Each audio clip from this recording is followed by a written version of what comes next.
So hi, my name is Cujo. Last week I read The Garden of Forking Paths by George Louis Borges, and I wanted to just give my ideas on it and kind of what it made me think about and what I took away from reading it. The printed version of this book is 5 short stories written by George Louis Borges, and George writes in a way where he's asking a philosophical idea in the form of a short story that is very good and very intriguing. I don't necessarily want to sit here and give an explanation of the story itself, but rather the ideas that the Garden of Forking Paths talks about. But essentially the main character's son, through a very coincidental turn of events that you can argue is not very coincidental, or could be, depending on how you look at the lens of the story, someone researching son's ancestor finds that the ancestor was working on the Garden of Forking Paths, which is a book that is incoherent to anyone who tries to piece it together. It's a form of a riddle inside of a book. Like, the page numbers are all messed up. The book itself, you can't find a coherent narrative. And the person who is researching son's ancestor, Dr. Albert, concludes that the work that Sui Pen, Sun's ancestor, was making, he concludes that the work is a riddle of time. That essentially the book itself lacks time, therefore it's infinite, and there's no coherency to it, and the page numbers are all over the place. Because essentially the idea of the Garden of Forking Paths is at every point you can make a decision in your life.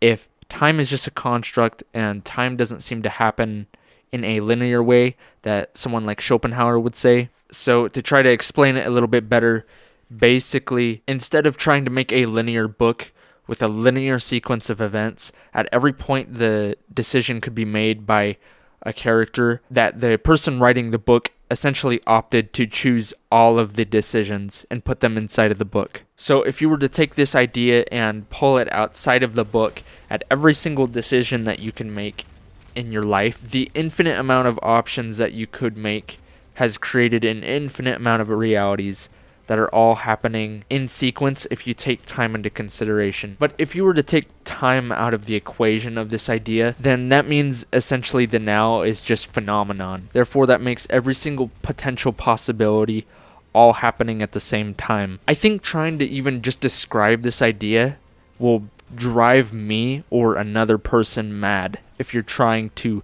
lay it out. Like, it's such a hard idea to convey because it's just a rabbit hole that you can go down and talk about time itself, and then you can talk about decision making, and you can talk about fate. And I find myself even just stumbling across my own words and trying to find the right things to say in terms of talking about the idea of the Garden of Forking Paths. The best example I could think of is, well, this moment from Rick and Morty. I know I'm referencing Rick and Morty, where I believe either Rick or Morty makes a decision and it creates an alternate reality in where the other realities where they make decisions, it essentially multiplies the realities to where they're all happening simultaneously, but different outcomes are coming.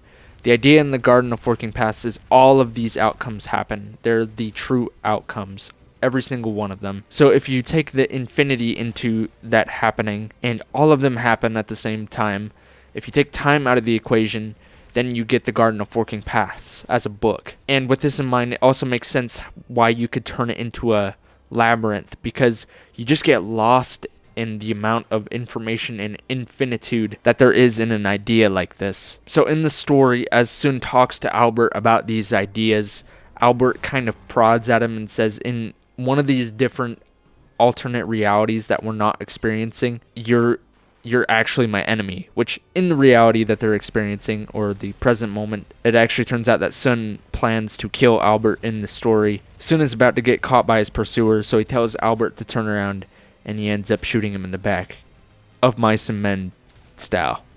So I think with the idea, the infinitude of things happening simultaneously, if you keep time in the equation, that also means that dreams are potentially visions into different lives. Or at least this is the idea that I have, because if it's something you can conceive, then there's an alternate reality that actually has this in it, and you're just kind of getting a glimpse into the other reality due to the nature of consciousness or the nature of thought. And now we can get super esoterical about it and think about how having a thought or idea and acting on it is actually you pulling something from another reality into this reality. But man, like, if I think about this more, my head's gonna explode.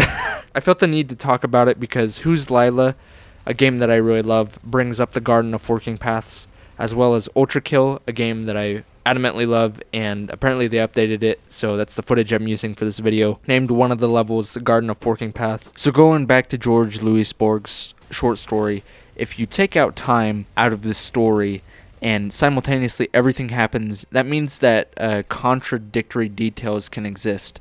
Like, for example, like I'm alive recording this right now. In another timeline, I'm dead in multiple different timelines. And in other timelines, I'm like a mechanic, or I'm essentially everything you can conceive of, that you can think of. Every possible decision that I could have made.